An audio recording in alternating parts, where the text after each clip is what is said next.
I want to take you back to March 30th, 1981, to the Washington, D.C. Hilton Hotel. It's a cloudy, gray, humid day, about 65 degrees. And a newly elected President, Ronald Reagan, has just entered the VIP entrance to go give a speech to the American Federation of Labor. And across the street are tourists and onlookers. Right in front of me are 3 presidential limousines.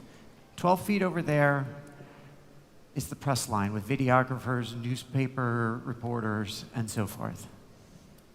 And in the lobby is a fellow by the name of John Hinckley Jr., who's having a bit of a psychotic breakdown. He's obsessed with American actress Jodie Foster, and he wants to do something to impress her. He's also got a loaded handgun in his jacket. Now, President Reagan just finished his speech. He's walking out the VIP entrance, and he waves at the onlookers over there.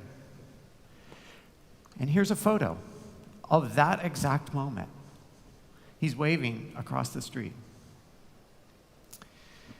And I want to direct your attention to the police officers and the Secret Service agent, Tim McCarthy, who's in blue right there. They're looking at the president, not the press line. And that's important because Mr. Hinckley has walked over to the press line and is watching everything unfold. And here's what happens next. As the police officers turn and look at the president, it creates an open line between Hinckley and the president, and he pulls out his gun and decides he's going to shoot the president. Bang! First shot hits James Brady, the press secretary, in the head. He goes down. Bang! Second shot hits Officer Thomas Delante in the back. He goes down. Bang! The third shot goes high and wide. Now, when the first shot breaks out, Tim McCarthy, he does the most unnatural human thing. He turns to the bullets and makes himself a human shield, and bang, the fourth shot hits him in the stomach. He goes down. Now, as that's happening, Agent Jerry Parr, who's behind the president, tackles the president, pushes him into the limousine. Just as the fifth shot, bang, it hits the side of the limousine and goes right into Reagan's outstretched side. They pile into the limousine just as the sixth shot, bang, goes off wide, never to be found.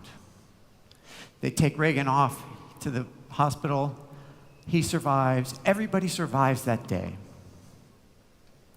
What did not survive that day was the Secret Service tactics.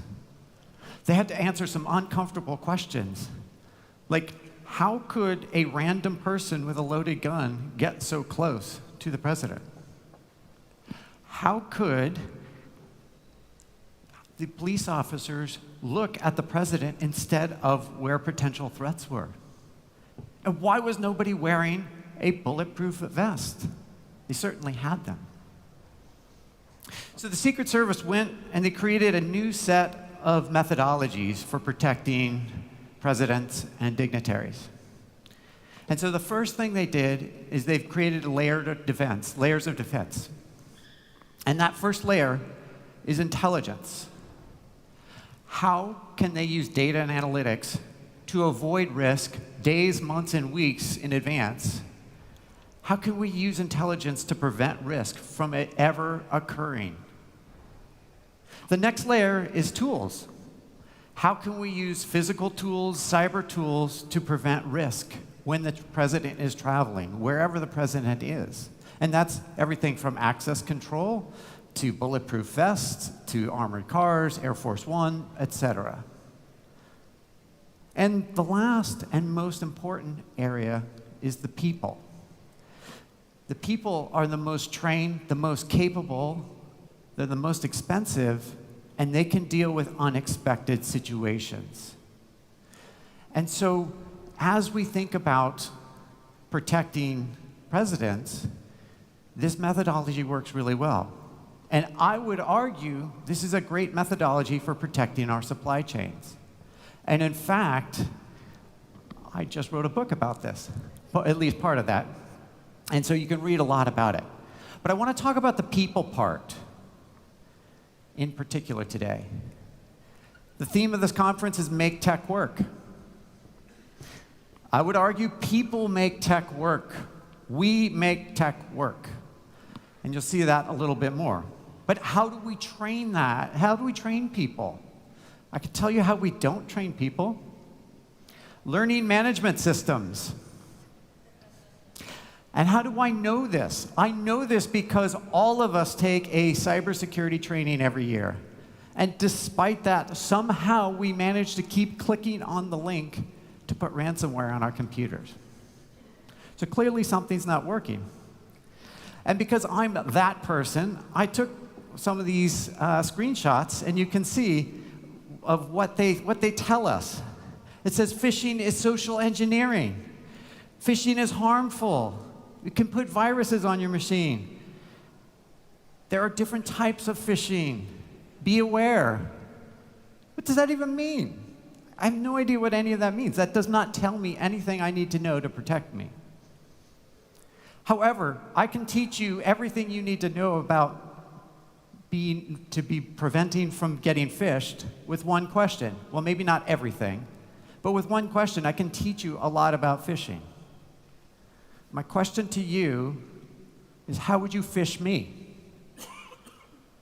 You'd probably go to Google, you'd search, you'd find out as much information about me as you can. You find out I live in the Bay Area, I'm vegan, I'm trans, and I drive an electric car, on and on and on. And then you would compose an email, a phishing email, to try to get me to click on that link.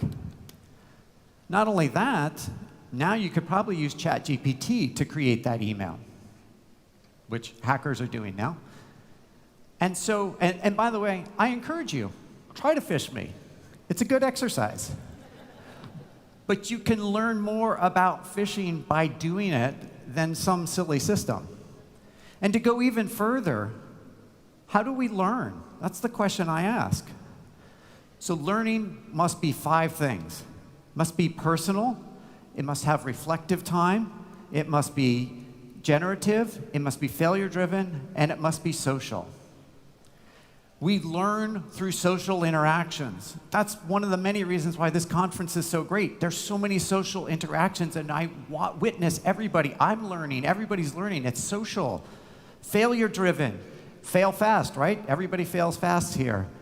We learn by failure. Think about a video game. It's one series of failures after another. Generative. That example of phishing. I didn't give you the answer. I let you figure out how you would do it versus the system that just tells you the answer. That's why we don't learn from the learning management systems. There has to be reflective time. I cannot pummel you with information and expect you to retain it. You'll lose most of it by the time you leave the room. So there has to be time for you to reflect on it. And then it must be personal. When I said phishing, and when I mentioned that we click on the email, the link that puts ransomware, I suspect everybody had just a moment of panic because none of us wants to be that person. So it's very personal. And yet when we look at all of these learning management systems, they don't teach us anything because they're not geared on these principles. Let me bring this to light a little bit. So this is Jeff Jonas, entrepreneur and self-proclaimed evil genius. And he ran a little experiment. He bought it with his girlfriend's kids and their cousins at a party. So he bought 5 crossword puzzles, 300-piece crossword puzzles. But before he went to the party, he took the first one and removed 30 pieces, leaving 270 out of 300. The next puzzle, he removed 100, leaving 200 out of 300. The next puzzle, he removed 150, leaving 150 out of 300. And the next one, he removed 294 pieces, leaving 6 out of 300. And these 4 were all separate puzzles. Then he bought a 5th puzzle that's a copy of the first puzzle and removed 270 pieces. And he took all of the pieces, dumped them on a table. He told the kids nothing of his malfeasance. He said, go do it. Took the kids 22 minutes to figure out that there was some duplicates. Took them 32 minutes to figure out that some pieces were missing. Took them 38 minutes to start to put together some of the imagery. At 2 hours and 10 minutes, they figured out that it was 4 puzzles. And at 2 hours and 18 minutes, they figured out that it was 4 puzzles with a few random pieces thrown in. And this is a perfect example of the kids were engaged in social learning. It was generative. He did not tell them anything about that, of what he had done. They figured that out themselves. And it was failure driven. Think about how many failures happened in those 2 hours and 18 minutes. So that's how humans learn. Now let's talk about humans and machines, because that's the next big thing. So whenever you want to learn anything about technology, look at the US Defense Department. We spend a ridiculous amount of money dreaming about preparing and building for the next generations of war. That's not a political commentary, that's a fact. And so recently, the Defense Advanced Research Projects Agency, DARPA, the creators of the internet, did an experiment with US Marines and autonomous robots on the battlefield. And it's important to note that the US Marines in this equation were specifically chosen. And the Marines have a particular ethos, and I think it's best described by former First Lady Eleanor Roosevelt, who described the Marines as, quote, the Marines I have seen around the world have the cleanest bodies, the filthiest minds, the highest morale, the lowest morals, and of any group of animals I have ever seen. Thank God for the United States Marine Corps. And so DARPA engineers went out to the desert with Marines, and they ran for 7 days a series of exercises with the Marines and the robots. These are the Marines, these are the robots, and the robots would go ahead, they would go behind, they'd figure out what was going on, they would do situational awareness, they would figure out who's an enemy, who's not. So they're really mapping the future battlefield. And it all went great for 7 days. But on the 8th day, the engineers asked the Marines to go against the robot. And so they set up the robot, like it is here, completely 360 degrees, and they challenged the Marines to touch the robot without being identified as humans. And this is where the Marines' adapt and overcome methodology comes in. That's their ethos, adapt and overcome. So the first 2 Marines, they just somersaulted 300 meters over and over and over, and then touched the robot. They won that round. The next guy went to a fir tree, cut all the branches off, put them into his uniform, and put them out, holding on to them, and, quote, walked like a fir tree. I'm going to repeat that in case you missed that. He walked like a fir tree. I don't know how you walk like a fir tree, but he walked right up to that robot and touched it. But the last 2 guys are my absolute favorite.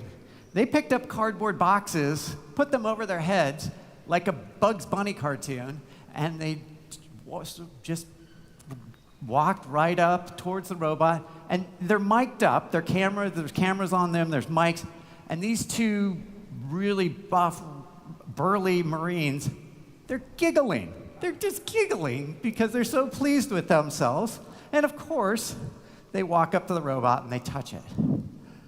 This is a great example of where humans come in with their creativity and versus what the robots can do. The robots can do human identification, but it's not perfect. Humans can be very creative when they want to be. And this is why, if you go back to my Secret Service example, where the agents are there, the people in that equation are for the unexpected. It's the unexpected for why people are so important. So, with that, and with an immense amount of excitement and relief, I am pleased to announce the launch of my new book. Before I say anything about it, I want to thank Matthias, who's sitting right here. His support has been immeasurable in helping me to get to this day and bring it to you today. Thank you. And of course, my wife and dogs and colleagues and who I torture all the time. and Rachel Coutts, who wrote the foreword. But building on that theme of creativity, I'm asking you to look at our supply chains with that same creative energy, because we'll find the risk. That's where the risk is. It's where we're not looking today. And we as humans have to do that. And there's nothing, like, tools are great, but we need to think back to those layers of defense. And the reason that I am bringing this message here is because the greatest risks to every supply chain come through the third parties. Who manages third parties? We do. And so that's the thesis of the book. I would like to note that it is more of a graduate level class in supply chain, where we take different topics and go deep under a loosely held umbrella that ties it all together. There's a lot of various information in there. Now, Kearney is pleased to offer everybody in attendance today, those of you out on the live stream, a free preview digital copy. And so you can do that. You can download it now. You can hopefully not crash Kearney servers. And then next week and thereafter, it'll be on Amazon for print and Kindle and all the other stuff. If you want to listen to it, I have recorded it and I'm releasing it on YouTube for free. Anybody can listen to it. I'm going to release each chapter each week. So I'll do it episodically, and it's just me at my house, me, a mic, and Gen AI. And if you want to know more about that statement, you can come to my Ask Me Anything later. But essentially, it's just my voice recording it, which was an interesting use of technology. So with that, I'm going to close by saying that when I look around at the excitement, the innovation, and the camaraderie in this room, I'm proud to be part of procurement. I love this. And without a doubt, we are absolutely making procurement cool. Thank you.